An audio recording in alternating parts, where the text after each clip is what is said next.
Hey, everybody, welcome to the 21 Minutes or Less podcast. I'm one of your co hosts, Keisha Milana. And I am your other co host, Nakia Smith. Yes, and today we are live and talking all about how following your dreams can be used as a form of activism. So I feel like this is right on time. We right around, MLK Day. And, MLK is one of the most famous activists that we have had, especially for Black Americans. So we felt like it was only fitting. And before we even get to talking about some of the people that we have found to follow their dreams as a form of activism, I think it's really important just to unpack like activism and how you can, take part in it and what does that mean for you? What types of people can you help?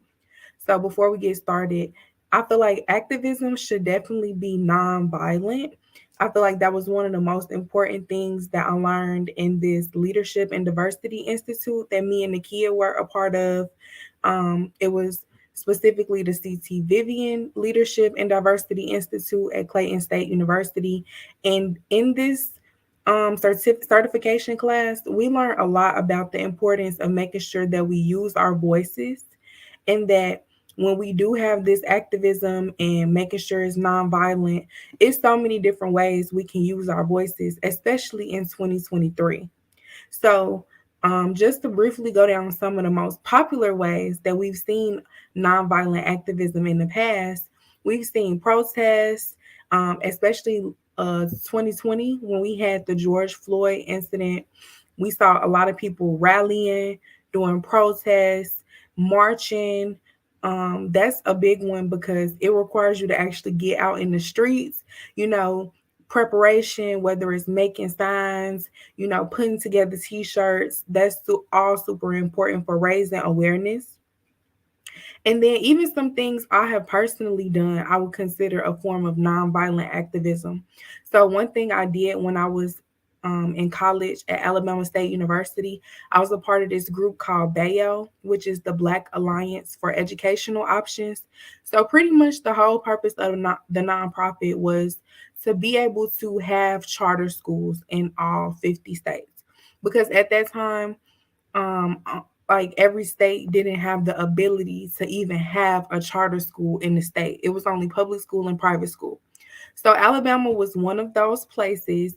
And so this organizer for this group came to us, of course, as college students, trying to get us involved, trying to get us to learn about how we can make a difference in our community. He was like, "Hey, do you want to like deliver letters to the state house and to some of your representatives and pretty much just encourage them to pass a law that makes it, legal to have charter schools?" So we learned a lot about charter schools. We finally was like, okay, cool. Like that definitely seems like it's important. So we had to literally write letters for our government officials to see. And then we actually marched. It was about maybe a mile, not too far from Alabama State's campus to the Alabama State House to deliver those letters. So that was super powerful in itself just to see like this is where they work. We were in their offices, we were talking to their assistants. They was like, in addition to writing letters, y'all can call. So really trying to get them to push forth our initiative that we were looking for. It was powerful just to see like, oh, we can write people, we can get in contact with these people that we elect in. Yes. And for me personally, my whole life has been just activism. Like when you work in nonprofit industry and in education, everything you do is a form of activism. Even before getting into the workforce, I was Miss Echo's Eloquent Commitment to Helping Our Sisters Incorporated. And one initiative that I did one semester was getting people to register to vote. So one of the things I did, I teamed up with someone at the voters registration office. She gave me a whole bunch of registration forms and I set up tables at our game. It was at a football game. And I was like, listen, they're gonna come in here anyway. Let me post up here in Yeah. the front of the gate and get people to sign up. And it was a great turnout for that voters registration. And I was just like, hey, Nikki, look at you up here getting people to vote and registering people.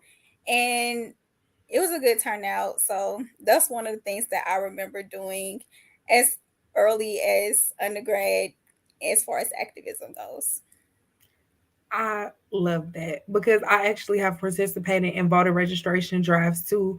And I feel like, especially on college campuses, that's so important because a lot of times the people that's voting are old people. So to get those young people in, that's really a form of activism because a couple of years ago, it was when I was still living in Georgia, but we turned Georgia blue. So that was big, just seeing how when you actually get, everybody involved, get as much of the youth involved as possible and educate them on who they might be voting for, or even if you don't, just making sure that they're registered so they have the power to vote. I feel like that's definitely a great way to be an activist, and definitely nonviolent, definitely low cost, easy to do, easy to try, a great way to use your voice to help the community. Some other things that you can also do to make sure that you're non-violently showing activism, you can start community groups or participate in community groups. And it could be nonprofits, it could be like your local church, it could be other organizations that's in your community that are supporting causes that you also want to support. Another way, it's 2023. We love our technology. And this is a way that I would say you can do to supplement some other ways that you're doing. But a good way could be using your social media platform because people are going to put what they, represent and what they're, repping for on their social media. So why not also do the same thing for the things that you like to see or the changes that you want to be implemented? And overall, it can be really powerful, especially if you use certain aspects of social media. Like on Twitter, if you use hashtags, you can find a bunch of people who are supporting the same causes that you're looking to get supported as well. And then that community and those power and numbers, the algorithm is going to cause y'all to be heard for sure. That's how I know a lot of people have gotten fired recently. That's how people bring up, when people have done harm to them, instead of fighting them violently, they put it on social media. They put the video out there and let the world eat them up in the comments, adding on their 2 cents. Yeah, social media is super powerful. And then another way is to follow your dreams, which is what we're going to be talking about more on this episode, but just in ways that can benefit not just you but other people. You can pour into your neighborhood, so the actual community that you come from, you can be able to, once you follow your dreams, go back and pour into it, whether it's financially, whether it's volunteering, whether it's, maybe using the influence that you have to get certain things done for that neighborhood or that community. You can also amplify the voices in your community. So if you have a bunch of youth in your community that you feel like needs to be heard, definitely do that. If you have, entrepreneurs in your community or a special race that you're trying to amplify, whether it's black or people of color, you can do that once you follow your dreams, because then you can have either the platform or the resources or just the insights to be able to actually help that part of your community once you follow your dreams. Yes, I love that. And we all know that MLK was known for his famous I Have a Dream speech, where he talked about what he foresaw in the future for America. And sometimes that's all it takes is that small dream or big dream that you have that came to you, and it's kind of like, okay, this came to me for a reason. There's a reason why I am supposed to pursue this, and it's up to you to pursue your dreams. And today we are going to discuss men and women who have pursued their dreams, and as a result they have been able to give back to their community and be activists in their communities because of it. Absolutely. I feel like it's kind of like the oxygen thing when you're on the plane where they say like you can't help nobody else until you help yourself. So if you are someone who's not following your dreams, you fearful, you not, financially getting supported by your dreams, you going to a job you hate every day.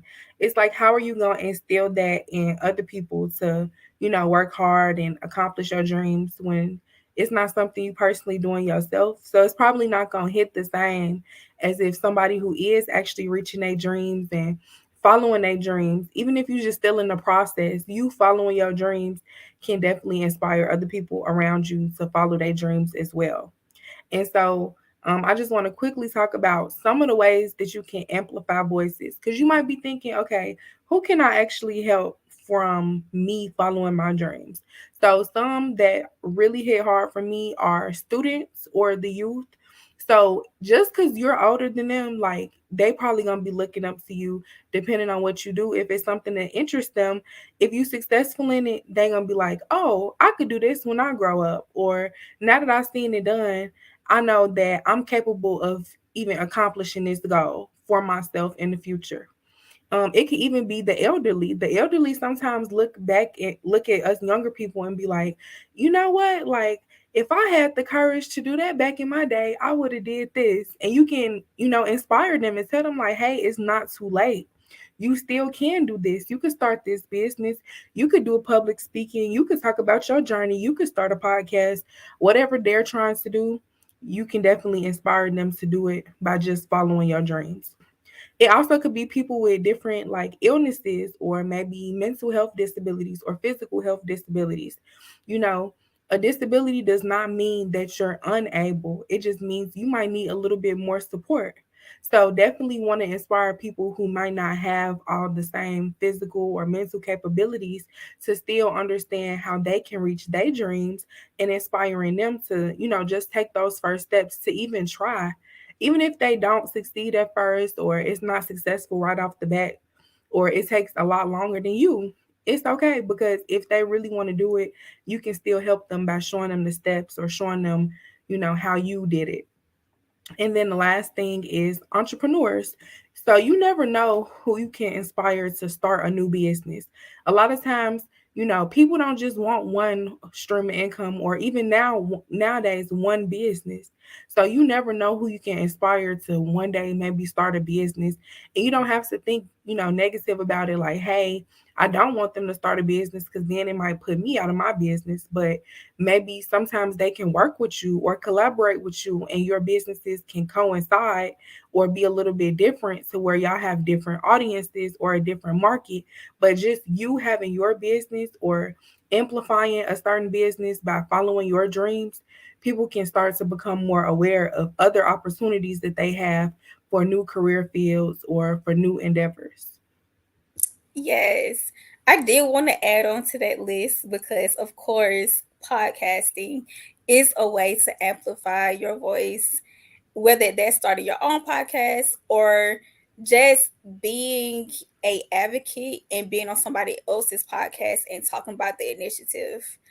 Another thing that you can do is start a YouTube channel. We talked about, content creation. There are influencers out there, and then you can be an influencer for great causes. You just don't have to be an influencer for, products and things like that. You can be an advocate for causes.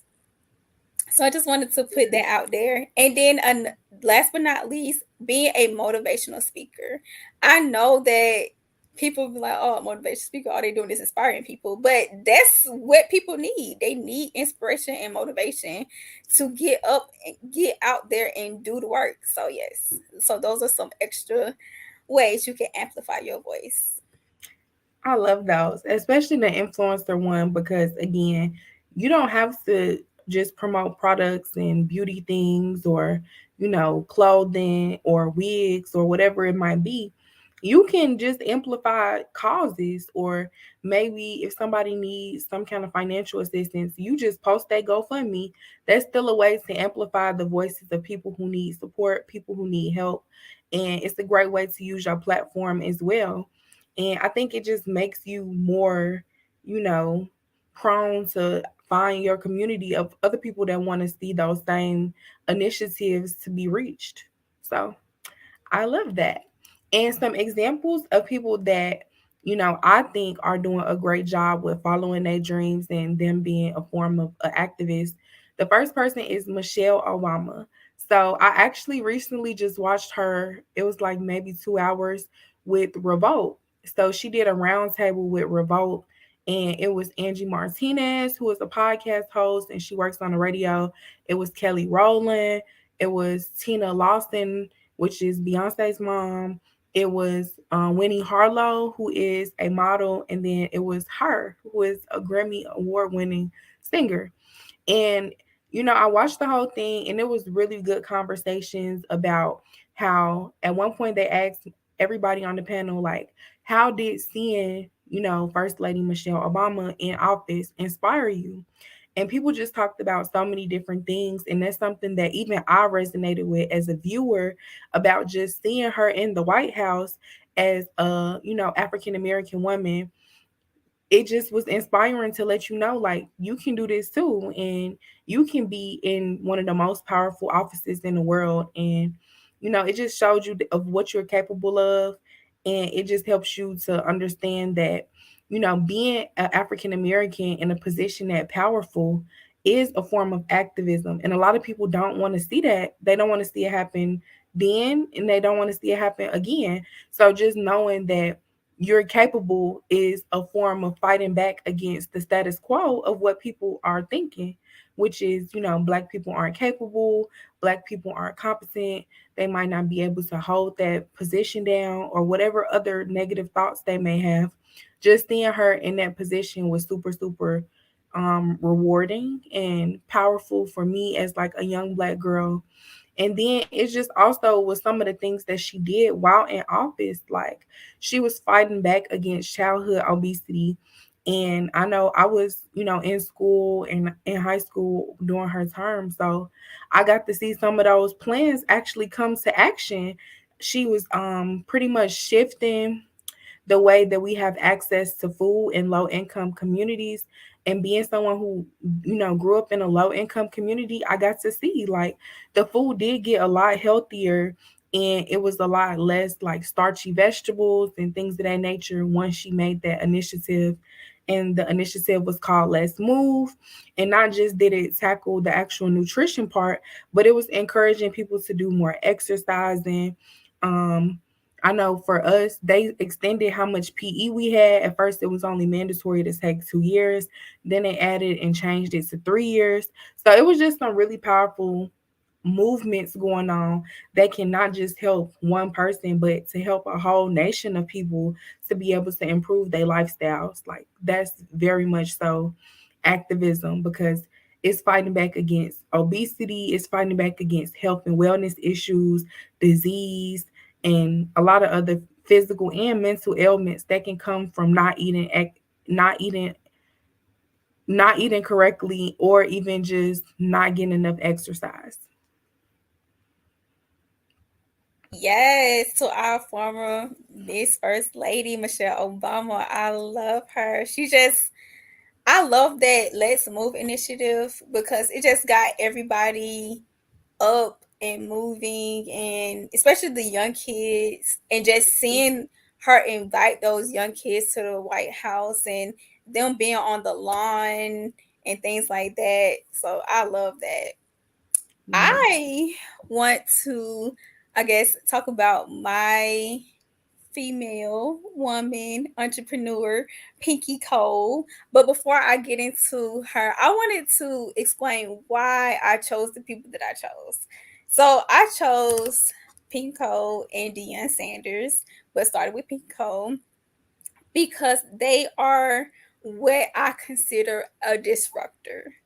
And there are two different vocabulary words and two different definitions that describe what those are, and I'm going to read them. So the first definition is a person or thing that prevents something, especially a system, process, or event, from continuing as usual or as expected. And then two, from a business perspective, it is a company that changes the traditional way an industry operates, especially in a new and effective way. And I think Pinky Cole is the epitome of that, with all her businesses that she have that I'm going to talk about right now. So you all know Pinky Cole. for Slutty Vegan. It is a restaurant that give you an experience, not just food. And not only does she give you food, it's healthy food. It's an alternative to the others that I'm not going to mention, but it's vegan food. So you're getting fast food in a healthy, delicious way, but you're also getting that experience that makes people want to continue to show up to her place of business. And something that she did, she grew so fast to the point where she has a Slutty Vegan in Alabama, and she's venturing off to other places and states too, and she's franchising her company, and I love that for her. Not only does she have Slutty Vegan, but she has a book called Eat Plants, Bitch. 91 vegan recipes that will blow your meat loving mind. So I love that. It's even the names of her Yeah. companies are, it's not the typical name. It When you hear it, it's kind of like I'm intrigued. Like I want to read that, and Yeah. it's not even a book. It's recipes, but I want to try that because I want to see, you know, what sauces she gonna throw in there. And speaking of that, she does have sauces as well. So then, venturing from her book, she did something that I haven't seen other authors do, which is have the Pinky Call Experience Tour. She had a book launch and a tour, but also had artists come to throw a concert. When you looked at the videos, it didn't look like a typical book tour. People was in the crowd swag surfing, turning up. Like when you hear Pinky Cole, you hear a good time. Like you're gonna have a good time. You're gonna, because she's all about experience. Hence the Yes. name, the Pinky Cole Experience. And then not only that, from that tour, she called out Black business owners and said, "Hey, I want to wear your clothes on my tour." So she had all these Black owned businesses send her clothes. Not only did she receive the clothes, but she went live and went through those clothes and shouted out the business owners. So not only is she going to wear their clothes, she's shouting them out, giving them free promo to all her million viewers online. So even if their clothes didn't get chosen for the tour, they are now getting exposure, and people who wouldn't have normally visit their website go on their website and buy their products. Not Mm. only that, she also said that the people that she choose to wear the clothes, she was going to fly a few of them out to where they could also go onto stage to talk about their businesses. So it's kind of like you see the domino effect here. It's like I'm gonna help you in this way, but you're gonna get helped in this way, and then I'm gonna help you again in another way. So it's kind of like, Yes. yes, yes, yes. I love it. And that's not even it. She also has the Pinky Code Foundation. So their mission is to focus on empowering generations of color to win in life, financially, and in the pursuit of their entrepreneur dreams. Isn't that fitting? Because that's what we're talking about right now. Dreams, entrepreneurship, people who are disruptors in their industry. Then she has Bar Vegan with her fiance. Come on now, power Love couple. it. You can't hate on a power couple. And then she did graduate from an HBCU, Clark Atlanta, and she is a Delta. Just to put a little background information about her, but in September 2019, her and alumna Stacy Lee paid the tuition of 30 Clark Atlanta University seniors. So again, using your influence, using your finances to give back to the community. She also, in May of 2022, gifted an LLC to every graduating student at Clark Atlanta University. So again, Mm. She using that entrepreneur activity, using her funds to give back to the university she graduated from. Right. And then not only that, her and her fiance, I do want to say his name, Derek Hayes, they teamed up to provide life insurance for 25,000 Black men. And their initiative is to do that before December 2023. Like, it's the gift that keeps on giving. Like, it just Mhm. shows that once you make it, have yourself established financially, have that financial freedom, you have room and the resources to give back to the community. And we see that through every initiative that she has done. And the newest business that she started is called American Sheesh. I don't know if you have heard of it or not, but if you see Um, a blue couch on billboards and on buses, and that is Pinky Cole. One thing about her that I have noticed is she is great at marketing. mm, And I love her creative process because she literally formed American Sheesh and showed her audience the process of her doing that on social media. We saw every step of the way. And I just wanted to read some of the rules that she created for American Sheet so you can get an idea of what's going to happen with this business. So the house rules, there is no ego in this place. We don't care how many followers you have. No phones or recording devices are allowed in the building. You will be given a pen, a pad to jot down ideas during your stay. You understand that the ideas created here belong to the universe. Wherever you like, use it. Whatever you don't, lose it. Please don't personally pitch your idea to one person. Is a collaborative space. You must ask your question to the group. Please be respectful of the space of those you recognize. This is a very relaxed environment. Please dress comfortably. Everyone will participate in a class photo at the end of the event. There is only one agenda here, and it's to build. That's it. So mm, she has created a business around a mastermind where a select invite only group of people will come into a space to throw around ideas. And I love that because this going to give people an opportunity who probably never would have had the opportunity to be in a room like this to be in that room, because she's going to invite celebrities, but she's also going to invite just creatives that you don't necessarily have to be a celebrity. Hence, we don't care how many followers you have.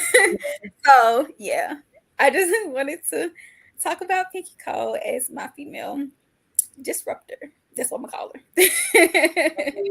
I loved hearing about her, and I, of course, have went to Slutty Vegan. I've seen her on a lot of podcasts talking about her business. I've seen her, her fiance, her boo, seen them together talking about their collective businesses. So I am excited to learn more about her. I definitely think disruptor is the great word because she is doing so much in different areas, from health insurance, well, life insurance, to tuition payments, to starting LLCs. I feel like as a disruptor that's giving back to their community, it's important to diversify, and you can help people to reach their entrepreneurial or financial goals in so many different ways, and each one is important, and I'm sure she's going to continue to get more and more support, especially as she grows, because you know having those resources to be able to connect people that are maybe of influence or celebrities or people with money to people in the community that might not have as big of an income or as big of a following is super important for just again giving back to your community through activism and following your dreams, because the bigger you get, the more influence you're gonna attract other influential people. Now you can use them as a resource and as a tool to be able to take some of their knowledge and put it back in the community that you care about. So thank you for giving us Yes. Oh, that. and that last initiative, American Sheets, is completely free. There's no charge. The only caveat is you have to be invited. So yeah. Yes, that's cool. Low cost, no charge. You just getting a bunch of good minds from the community and building. I love that. For my second person, is definitely somebody that is also amplifying Black voices, especially in the entrepreneurial field. So if y'all watch Wild and Out before, then y'all have seen Carlos Miller. He is the comedian. He from Georgia, and he started off on Wild and Out, and he has now moved on to having his own podcast and show that is a comedy show with two of the other people from Wildin' Out. So Chico Bean and DC Young Fly. And they podcast has grown so much in the 3 years that I've personally been watching it.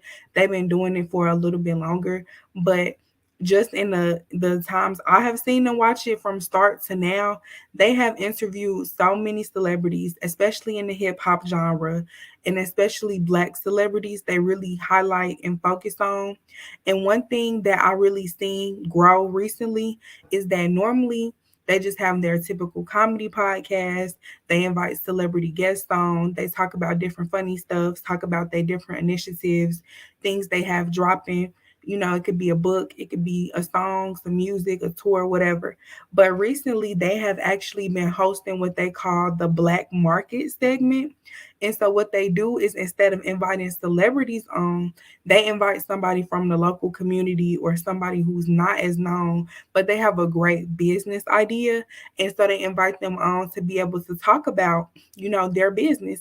And that was actually one of the podcasts that I got to first find out about Pinky Cole on and Slutty Vegan, because she was on the Black Market segment just talking about her business and talking about her brand. So I feel like them being, so influential, especially is three of them. So that maximizes the amount of power that the people in the community have when they come on the show. Because especially it's been some people who have, songs shown sold t-shirts or things like actual products like candles. They'll actually use their products for episodes and episodes after the person does the Black Market segment. So they not just inviting you on for a 30-minute segment and kicking you off and never using the products. They actually are using the products and showing you like, no, we love the way this candle smells. Now we're gonna get her to make some specifically for this podcast, and not just her brand, but now we're getting her to personalize our brand, and they'll still be shouting people out episodes after they actually do the promo. And then it's completely free. You just gotta write in and like send in your pitch or whatever to the email that they have, and they just pick people based on like, who they see is important and valuable and necessary to be able to be promoted to the community and their platform at large. And then especially if you live in Atlanta or Georgia, you have a huge advantage because they really do like try to support people locally in Georgia, people in Atlanta, and they'll probably be able to amplify your voice a little bit quicker if you in Atlanta versus, actually being in other cities. But I would say if you got a business, go for it no matter where you at, because you never know. It could be your business that, they actually start to support. Or if you do have, somewhat of a growing following, tag them on stuff, try to make them notice you, and you might have a higher likelihood of getting put on the show than someone else. I love that. I love that their podcast specifically,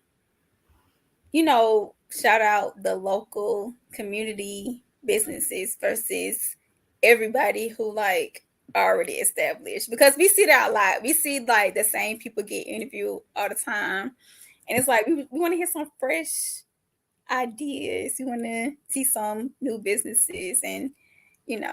So yeah, I love that, and we try to do the same thing on the 21 Minutes or Less podcast. Let's put that out there. But let's get into my second person, which is Deion Sanders. I follow Deion Sanders just like I follow Pink Coat on social media. But what I love about Deion is his personality and his like motivational speeches. I don't know if he was like born with that or it developed over time, but if I need a little motivation, I know I can follow him and get a word for the day. But for the people who don't know, Deion Sanders is also known as Primetime. He did wear the number 21 Shout out to that. And he is an American football coach and former player who is now the head coach at the University of Colorado Boulder. So people may know that he was like buzzing in the media because he was the head coach for Jackson State University, which I'm going to talk about a little bit later. But early in his career, he did go to Florida State University, and then he played in the NFL for 14 seasons with the Atlanta Falcons and the San Francisco 49ers and Dallas Cowboys, just to name a few. But he also played baseball as an outfielder for 9 seasons for the MLB with the New York Yankees and the ATL Braves, just to name a few. Which is why I also consider him a disruptor, because he has done what nobody else has ever done before, which been able to play in both the NFL and the MLB and be excellent at each sport. Um, he also won 2 Super Bowl titles and made one World Series appearance in 1992, making him the only athlete to play in both the Super Bowl and the World Series. So he is more than just a coach in football. He also coaches in life, which I mentioned earlier, and which leads me back to him being the head coach at Jackson State University, which is an HBCU. He was able to lead that team to 2 consecutive Celebration Bowls appearances and the first undefeated regular season in the school's history. So, because he took it upon himself to go to a HBCU to not only elevate his career, but to put the spotlight on HBCUs to make them know that, hey, these boys can compete if the resources are in place, if the facilities are in place, if the money is in place, and if the coaches are in place. So with all that in place, HBCUs can compete just like the other schools. But what we are missing from HBCUs that we all know are resources. And as a result, he pledged half of his salary when he worked at Jackson State University in order to help them build and renovate their football facility. Not only that, when the city of Jackson lost their water, he was an advocate to the community and went to the government to insist on getting help not only for his students but for the surrounding students who, he really don't have any, authority over them, but he wanted to make sure that everybody had water. you know and he took it upon himself to reach out. How many football coaches reach out to the government and say, hey, we need water? They just could. Not saying that they won't, but most coaches are only concerned about their job, which is coaching and winning games. Not only that, he had many of his players not receive the money from the refunds and things like that. So he had to help a lot of them financially, whether it was like tuition or housing or just getting food.